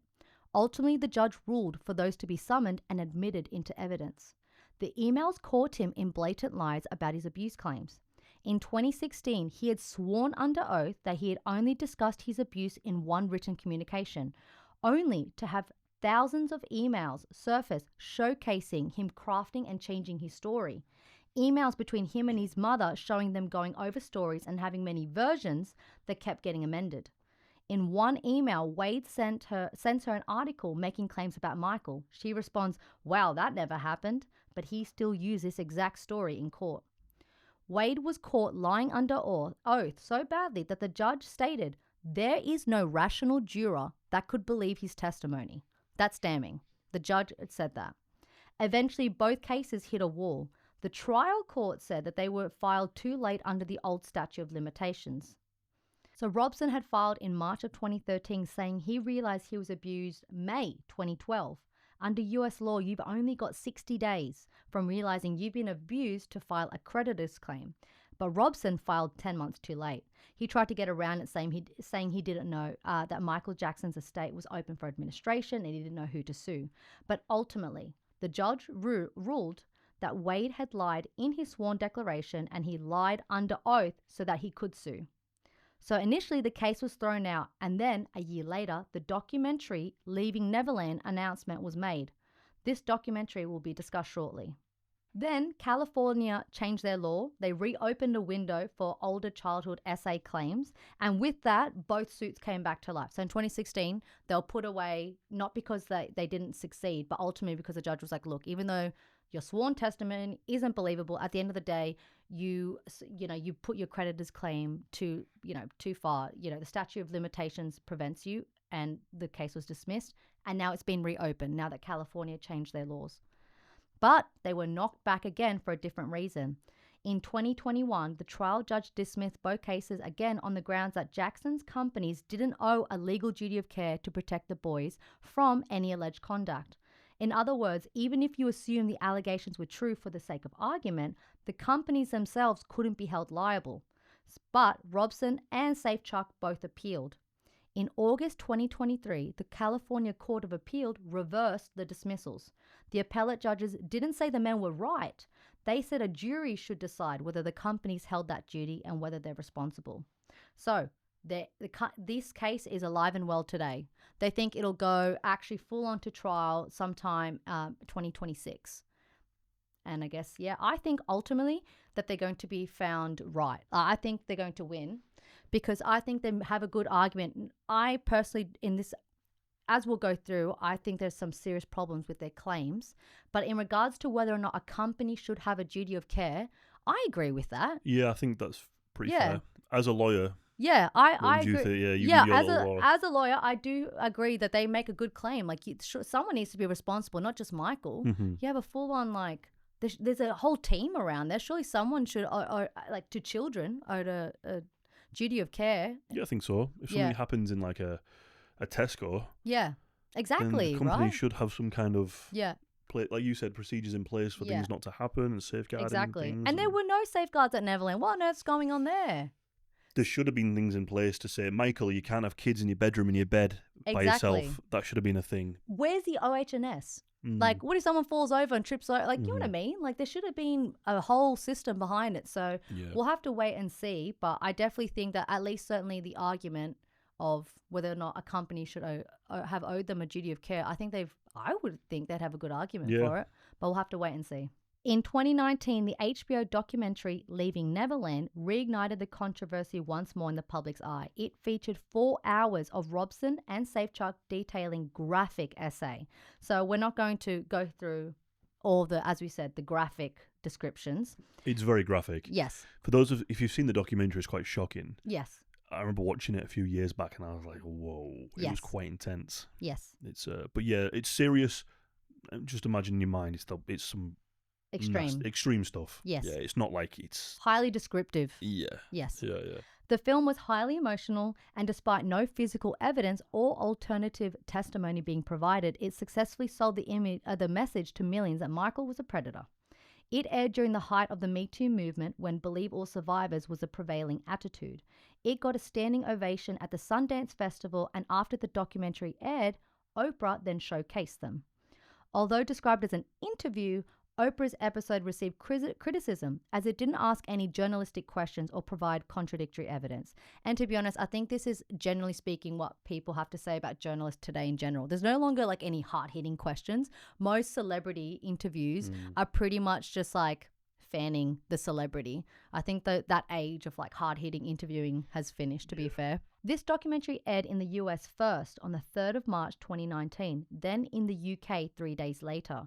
Since the documentary's release, many have reviewed both Robson and Safechuck's claims and have pointed out significant inconsistencies. The inconsistencies caused such an uproar that many sections of the documentary were removed following the broadcast from the original US version. The original HBO version was 236 minutes, whereas the UK broadcast was 189 minutes, so they've removed significant parts of it. Although the official narrative is that the documentary was shortened to allow for ads on the American broadcasting stations, others have found the shortened version convenient, as many of the following claims that were featured on the documentary in the US version were not featured in the UK broadcast. And you see a lot of discussions, people going back and forth online, because there are a lot of claims about what was in the original HBO version, but ultimately there were some things that were definitely removed. So the first inconsistency that people pointed out was the memory of abuse. As soon as the documentary aired, many were left scratching their heads as to when they claimed they had knowledge of the abuse that was happening to them. In the 2013 and 2014 trials that were dismissed, both Robson and Safechuck claimed they realized they were abused in their 30s. For Robson, his memory came after a mental breakdown, and for Safechuck, it was when he watched Robson's 2013 interview on TV, which triggered his own memories. This explains why they had defended Michael for many years and claimed they had never been abused until now. Robson had even testified that Michael never abused him in 2005. But in the Leaving Neverland documentary, this timeline completely flips. Wade Robson says that in 2005, when he testified in Michael's defense, he said he did this because he saw Michael's children and felt so sorry for them, and so he testified in the defense as he didn't want Michael to go to jail. Wade was 22 years old when he testified on Michael's behalf. This would therefore mean that he had knowledge of his abuse from the very start, but defended Michael under oath and for many years until, it seems, he was denied his dream job and faced financial ruin. So the question is, which was it? Did he know all along, as per the documentary, and he just felt bad for Michael's kids? He didn't want their dad to go to prison, and he's just praised him for 20 years, and then only when he didn't get his job, he had a big mental breakdown, then suddenly he came forward? Or was it his original claim that he, the entire time, never knew that he was abused, and then all of a sudden he had a mental breakdown and that triggered memories of his abuse? So two major conflicting stories there. Is suppressed memories a real thing as well? Maybe. I assume so. I've heard it before, and I've also heard sometimes people say it's almost like a pseudo thing. Yeah. Either way, his claim, it was originally that he had suppressed memories. Yeah. He swore under testimony in 2016 to court, right, that I had suddenly a vision and all my memories came back that I was being abused. Fair enough. But then after the trial, he then made the documentary to say, no, I knew all along. So he's lied. Yeah, he's lied somewhere. He's lied somewhere under oath. So which one is it? Yes. So where did your abuse start? That was the first big question. And this same inconsistency arises with James Safechuck. Initially, he said his abuse arose following watching Wade's interview, as mentioned. Then his abuse was said to arise in the therapy that he had after the interview. And then in the documentary, he also said he knew of the abuse since the beginning, so well before the 2005 trial. James Safechuck claims that this was when he was asked to testify in 2005 in Michael's defense. Safechuck says that Michael called him angrily, demanding that he testified, and he frightened him. Despite his fear, he refused because Michael was a bad man. I'm not going to testify. To be clear, Safechuck was 27 years old back in 2005. Furthermore, Safechuck reportedly panicked over the prospect of his relationship with Michael being exposed during the 2005 trial. However, as discussed, the defense was able to prove that he was never approached to be a witness in 2005. The judge in that 2005 trial had already approved the list of people who would testify months in advance, and Safechuck had never made the cut. He was too old, and his time with Jackson had been too long ago, and therefore he was never approached to even testify in 2005. So seemingly, he's made up the fact that the defense wanted him to be a part of their defense. He also admitted that he had feared that he would have PDF file urges towards his own son after his son was born in 2010, further solidifying the suggestion that he must have been aware of the abuse for many years. So again, which is it?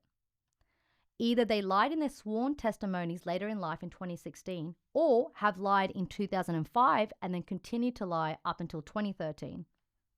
And again, Robson wasn't a child. He was 22 and Safechuck was 27 in 2005.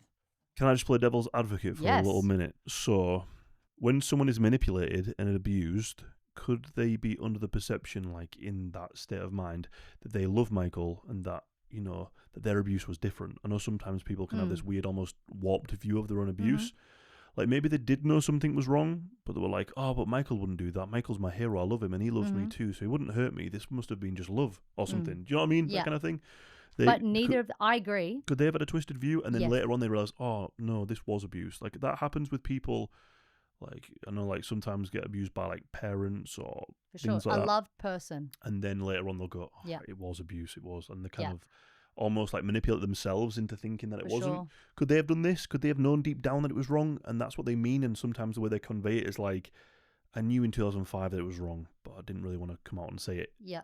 Could this be what it is? Do you think? Well, it depends. Wade said that he knew that it was wrong, but he didn't want the children's father to go to prison. Mm-hmm. So he's conveying that he thought he Or was a he knew it bad was man wrong. from back Yeah. then. And then James said specifically, he called me, pressuring me, he frightened me, and the direct quote was that I knew that he was a bad man, and like so. Yeah. And then the fact, like, so I would agree if that was the story, if that was what they claimed, but that is in no way suggestion that that's their experience. And later on, it wasn't like, oh, you know, their first story was that they had suppressed memories, that they always thought he was a good man, and they shut it, they blocked out the abuse. Mm-hmm. And then later they said, no, we knew all along, and we were frightened, or he was a terrible man.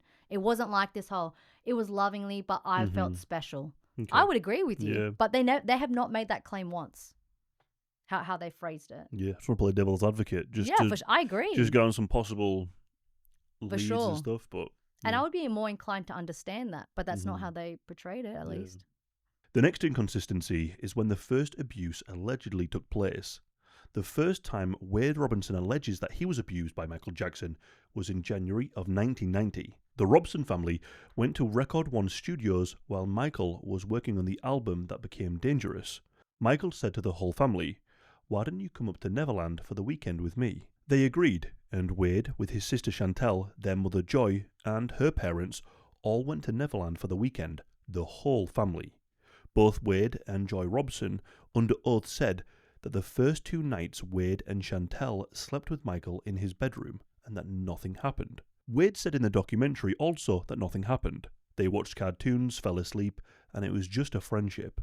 Wade claimed that after the first couple of nights, he saw Michael Jackson hunched in the corner crying because he didn't want the whole family to leave, but the family were being tourists and were touring America at the time. Wade alleges that he stayed at Neverland and the rest of the family went away to the Grand Canyon, leaving the 7-year-old alone at Neverland with Michael. He says that slowly, as the days went on and he was alone, that he was abused by Michael for the first time, and he goes into vivid detail. So to summarise, Wade claims in the documentary that he was left alone in 1990 at the age of 7 with Michael and was then first abused. However, it turns out that Wade and his mother were interviewed many times since 1993 regarding the other allegations, and in those statements, his mother claims that the first time Wade was alone with Michael was in 1993 and not 1990. Wade was 10 at this time. Joy also said that they went to Neverland for the weekend, stayed a couple of nights, and, most importantly, that the whole family went to the Grand Canyon together. They didn't leave Wade behind. She said that again in 2016 in a deposition for Wade's civil lawsuit.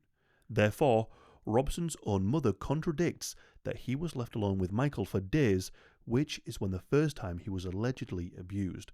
Now that's pretty interesting. That Yes, his own mother many yeah. times over many years have said, no, the first time they met, we stayed at the Neverland Ranch, but then we all went to the Grand Canyon. But then, and not just that, but that the first time he was left alone wasn't until 1993. So at that age, he was already 10. So this is critical because Wade said that he was abused from ages 7 to 9.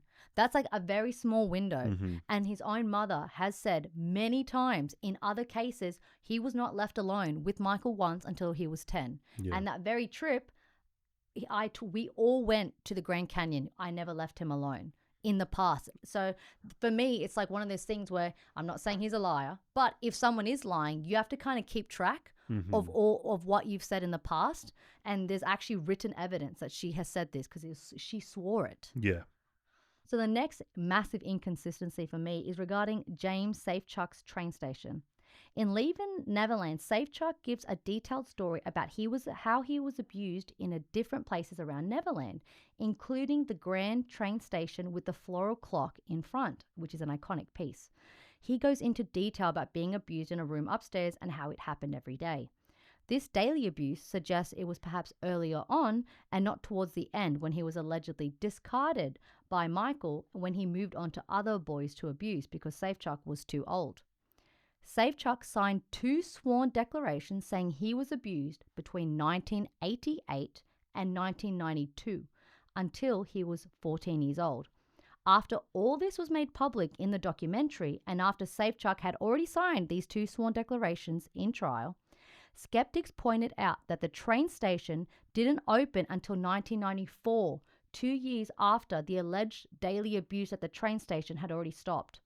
The train station wasn't built until 1994, by which time Safechuck would have been 16 years old. And that's so important because he said one of the main reasons why he was stopped, the abuse stopped, is because he was too old at 14. Yeah, and he was discarded, and that Michael had moved on to someone else. So damning was this inconsistency that director Dan Reed of the documentary later suggested that perhaps the end date of his abuse was wrong. So then Dan Reed suggested that the abuse actually finished in 1994, not 1992, which strongly goes against Michael's alleged preference for prepubescent boys and also directly contradicts Safechuck's own testimony. And then it gets even worse.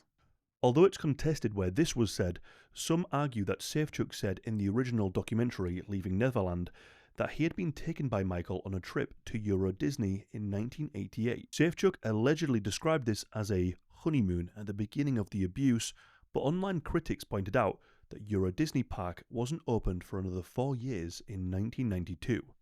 This isn't confirmed, and many claim that Safechuck never stated this, but it has been spread widely online that this was one of his original claims. How credible is this? Is it like a, what do you call it, the Berenstain Bears kind of thing, where it's like people claim? Well, I mean, one of the main things was that it's people getting tripped up on the word honeymoon. So I can't find where he originally said that he went on a honeymoon, which would suggest that that's the beginning of the abuse. But it was suggested that he, regardless, at some people defending him say, well, maybe he just got his dates mixed up because he was generally abused at Euro Disneyland at the end of his abuse because it opened in 1992. Yeah. And this was the final year of his abuse. So maybe in his trauma brain, he got the dates wrong. It wasn't his honeymoon. Maybe it was just he was getting abused at a later date. But people do point this out that he said it was a honeymoon. And how can that be? Because again, that's 4 years later. So that's what people say. But again, that could be a trauma thing where he just got his dates mixed up, that it wasn't the beginning of his abuse, it was at the very end. That's totally reasonable. Yeah. But unlike, that's a bit different to the train station, where the train station was just a completely outside of his window. So the next inconsistency is when Safechuck was allegedly first abused. So Safechuck claims Michael S8'd him after the 1989 Grammys in New York, where Michael performed. Michael, however, performed at the Grammys in New York in March 1988, the year before. Now, although it's only 1 year off and may have been an easy mistake, if Michael had been abusing him during the 1988 Grammys, that is several months before the alleged first act of abuse. In the sworn declaration that Safechuck signed twice, he said the abuse started in Paris in June 1988 on the first leg of the Dangerous album tour, which is where he claimed he was also abused on a ride at Euro Disney by some, as mentioned. So the question is, did Michael first abuse him after the Grammys in New York or in Paris several months later? And to discuss, I'm not a trauma victim, so I can't speak, but would your first abuse be something pretty significant that you would remember the first time you were abused? And in this case, they claim in the documentary they knew all along that they were being abused. There's no repressed memories. And they're claiming my first abuse was after the Grammys. And then later, my first abuse was, after. Would that not be something, again, can't speak. People in the comments might know more. Yeah. But you would think that your first abuse is significant. Well, when it comes to, I'm no expert as well, obviously, but I think when it comes to these kind of things, obviously something so traumatic would very much fry your brain. And I don't think it's unreasonable to think you're going to get dates wrong. Yeah. But then again, if it is so significant, maybe you would remember it. I don't know, it's hard. Every victim's different too, so it's hard to be like, oh, they should be acting this way or doing this or doing that, because obviously it's going to affect different people differently. It's a hard one. It's one of those things where it's like, it's an inconsistency. It doesn't look good. Doesn't mean they're necessarily lying. No. Yep. It's a long time ago. Memories get cross-wired and all that kind of thing. So maybe your first time isn't something super as memorable. I don't think inconsistencies necessarily mean someone's lying. I agree. I think people can be wrong, but also telling the truth. Yes. Do you know what I mean? Especially So, with something that happened decades ago. decades That's ago, fair. and it's very traumatic, and you might try to block it out, but then it comes back, and then it gets mixed with another memory, Yeah. get confused, and things like that. So I think it's fairly reasonable. Mm. I don't think it, yeah. The next inconsistency is in the Leaving Neverland documentary. Robson tells a story in the documentary of having dinner with Jackson on the night before testifying in the 2005 trial. Seeing Jackson's children supposedly motivated him to lie for Michael, once again confirming his new story that he knew about the abuse all along. However, Jackson's nephew Taj Jackson was present at the dinner and revealed that it occurred after Robson had already testified. This clip is one of many that has since been removed from the Leaving Neverland documentary. He had a Twitter rant, and he was like, Yeah. "You liar! Like, I had proof. Like, that was after you'd already testified because I was at that dinner." And then, like, that was one of the convenient There things. are a lot of inconsistencies, and there are a lot of weird things with all the people who have testified, and this is just like, it just mounts up, doesn't it? Yeah. I'd hate to say that these people are, I don't want to be like, you're all lying, but in a court of law, when you have to prove a certain standard of evidence, Yes. there's a lot of inconsistencies and Yeah. a lot of strange things, and Yeah. And it keeps going. keeps going. There's another one. So the next one is Safechuck claims that Michael spent Thanksgiving with the Safechucks in 1987. Michael was on tour, however, performing in Australia, which is when and why he met 5-year-old Robson. Jackson was unequivocally with his bandmates, not at the Safechucks. Furthermore, Jackson was a Jehovah's Witness and wasn't big on the holidays, especially in the 1980s. Why this is relevant is that Jehovah's Witnesses do not believe in celebrations, and he didn't even celebrate his first Christmas until 1993 when Elizabeth Taylor threw him a party, which you can find on YouTube. And finally, we have the claim by Robson in Leaving Neverland, the documentary, that Macaulay Culkin and Brett Barnes replaced him once he was too old for Jackson. However, both of these people claim that they were never touched inappropriately by Michael. And Brett Barnes has threatened to sue over this claim. Yes. So, yeah. To me, I absolutely agree that memory with trauma, long time ago, it's very hazy, all of that. But then that's also why I think it's so sinister for people to make false accusations, because if they are lying and if they are caught out on a lie, then they can just easily sweep it under the rug, just being, just trauma, and people will believe it no matter what. And for me, why it's so concerning is that in 2005, they were both adults. They made statements. Then in 2016, they again swore multiple statements about how things went down, what ages they were, all of this. And then they changed it again during the documentary. The timeline is super suspect. And then the big one for me, Safechuck, and both Safechuck saying that he was abused daily at a train station that didn't exist until 2 years later. And the director had to say, well, then let's extend the abuse until 1994, not 1992. And that technically you were 16, well beyond his time frame that he had given. And Wade Robson saying the first time I was abused was when I was 7, hence why he swore that he was abused from 7 to 9, when I was left alone whilst my family went to the Grand Canyon when I was 7. And then it turns out multiple times in unrelated proceedings, the mother had sworn that the first time that during that trip, she took all the family to the Grand Canyon. He was never left alone. And that the first time he was left alone was actually 3 years later when he was already 10. And by that age, outside of the window of his alleged abuse. So things like that, I'm always, if there's a child, I always take every allegation seriously. Yeah. But there are massive, and let's not forget the big one. In 2016, the judge said no jury would ever believe this testimony over Wade Robson's testimony in 2016. That he was found in emails. I forgot. He was found in emails going back and forth with his mum, amending his story. How do you come back from that? And someone says, well, I cannot, in good faith as a solicitor, look at that evidence and say, oh, yeah, well, trauma then. We're just going to dismiss all that as just being trauma has a wacky way of doing things.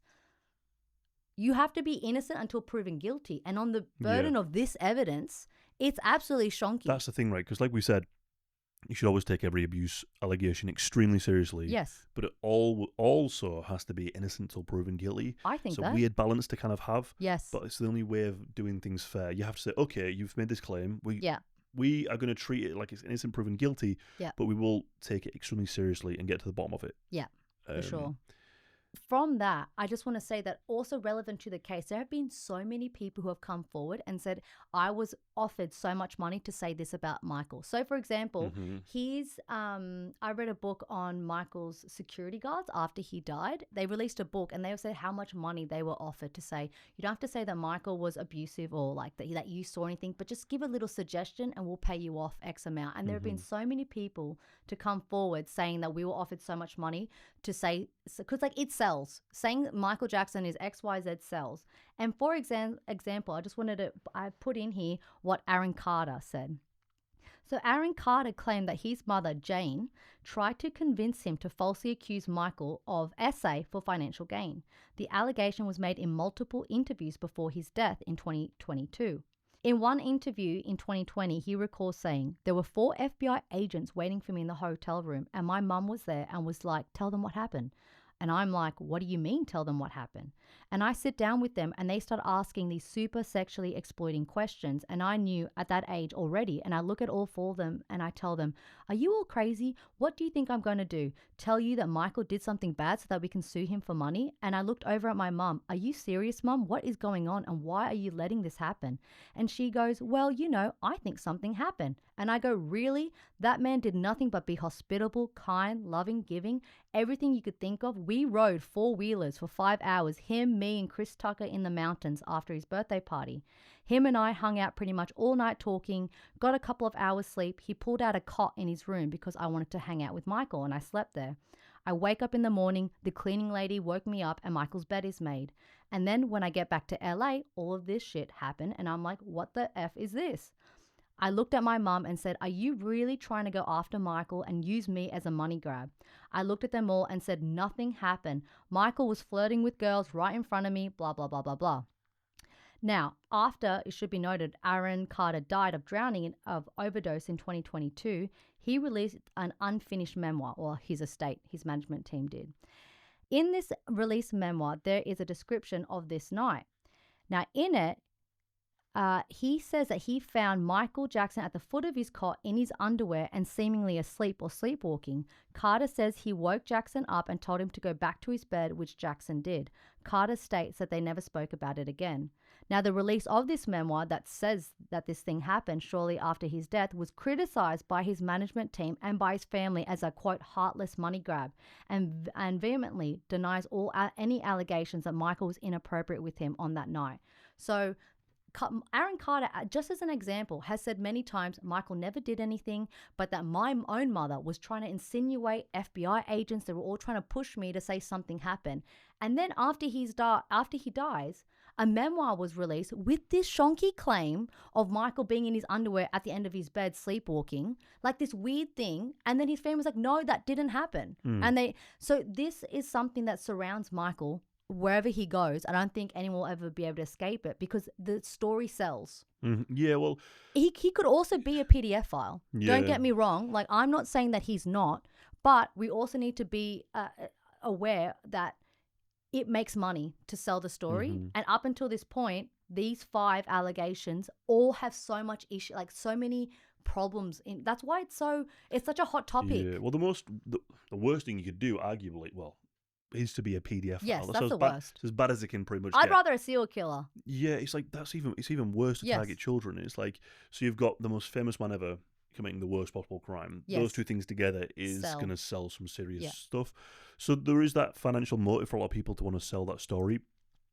But then also, I think no matter where you spin it as well, what Michael did is so bizarre, strange, weird. Sleeping with kids in the bedroom's insane. It's just so insane. Even Aaron Carter's story. Inexcusable. If you look at that night, that 2003 incident he's describing, he's with Michael and Chris Tucker. What? Chris Tucker, what are you doing? Yeah. Or why are you guys on a wheelie in the middle of the night for hours and then you hang out like a big sleepover afterwards? I don't deny, if that's all it was, that would have been insanely fun and Yeah. quite weird. But like, It shouldn't have been happening. it shouldn't have been happening. Should not have been happening. And there's at all. so many stories like that where it's just like unhinged fun in the app. But it's like, where are your parents? Yeah. Like, what is going on here? Regardless, it was inappropriate, and Michael deserved the 2005 allegation. I'm sorry. I think he deserved the 2005 allegation just for sheer stupidity, because maybe the first 2 allegations, it was if you want to say it, a money grab, civil settlements, whatever. But you kept going from 1993 to 2003 for 10 more years. You kept having these sleepovers. What would motivate him to do that? I mean, one could suggest that the only possible motive is to get access to children again. Yes. Because he just can't help himself. Yes. Because he But the wants to do FBI something to found them. nothing. Yeah. Well, we have a list here of like things that made him look guilty.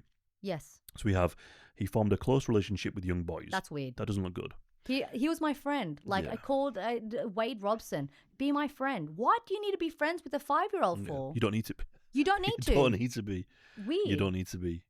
Kids slept in his bedroom and his bed. That's not good. No. It's not good.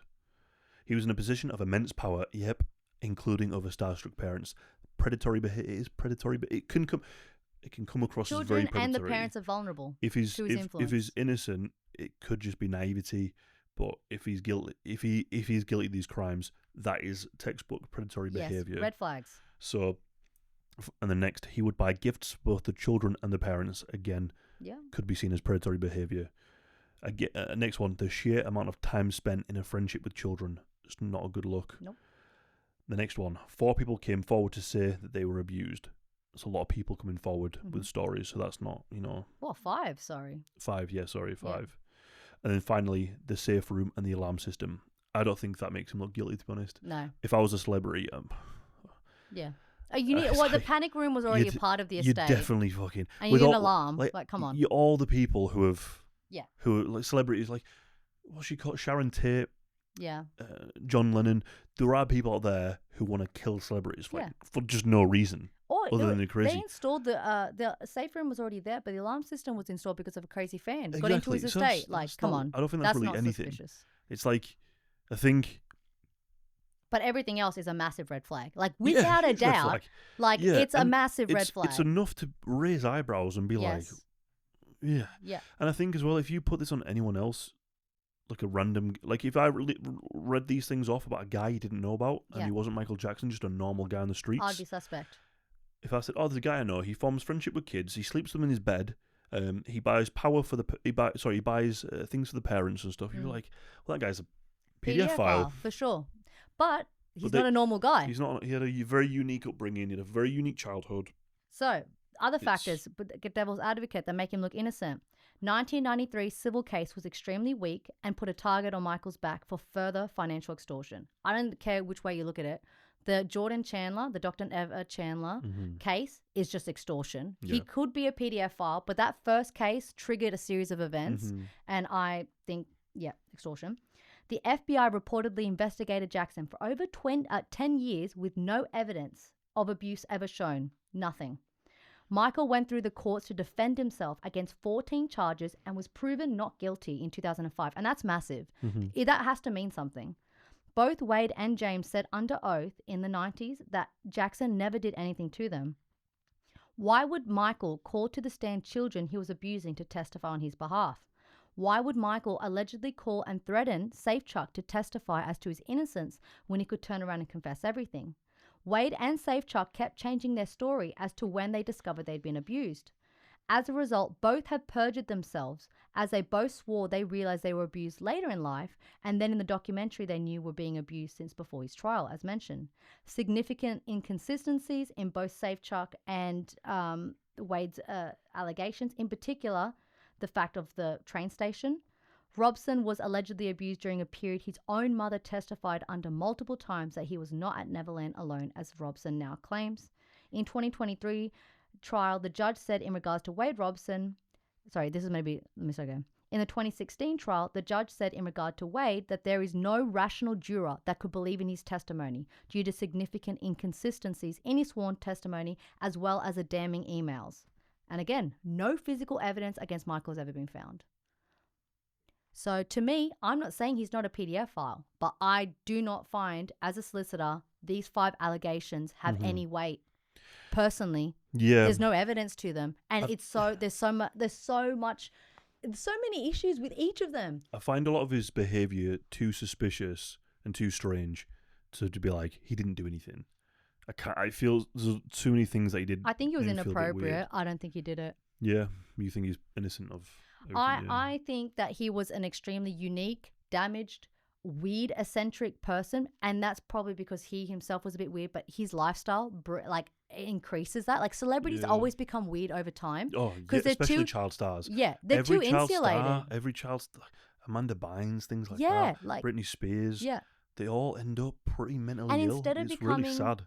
Yeah, well, I guess he kind of did become a drug addict, but instead of becoming like a full-on extreme drug addict, he instead tried to like have the ultimate fun in this huge like Neverland, this huge like mega child, like you know what I mean? And he just was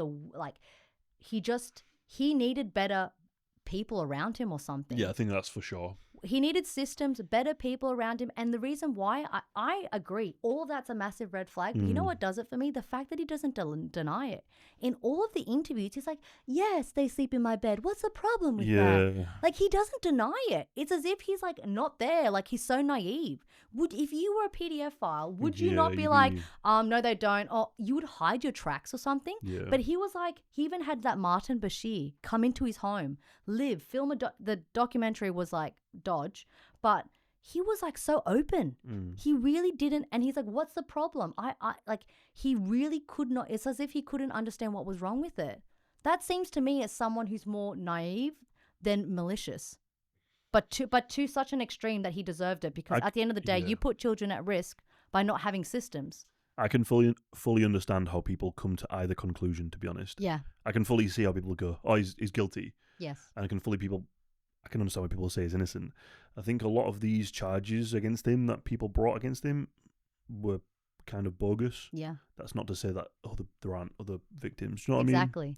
If a new victim were to come out tomorrow, and it was concrete. Yeah. Then as much as it can be. Obviously, with Tessa, there might be a certain thing, but like, this is so extreme. Yeah. If they had like photographic evidence or something like that, or like some guy who had, I don't know, but yeah, just any like Safe Chuck, the train station, Wade Robson, like how inconsistent, and the fact that the trial judge was like, no juror would ever believe you. The emails of him crafting his story, and then 2005 trial, like a jury found him to be like, why would Michael start abusing you after the documentary aired, whilst you're being investigated a month after? Makes no sense.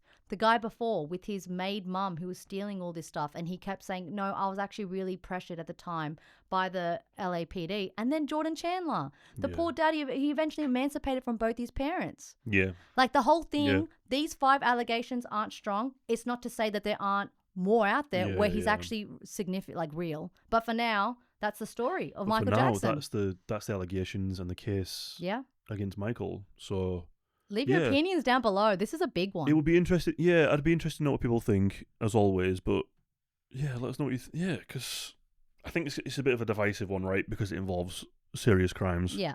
And people do have strong opinions either way. But be civil and for sure. Just let us know what you think. It'd be interesting to see. And as always, let us know if you have any other suggestions too. Yes, please. And like and subscribe. Thank you very much. Take care. See you in the next one. Bye. Bye-bye.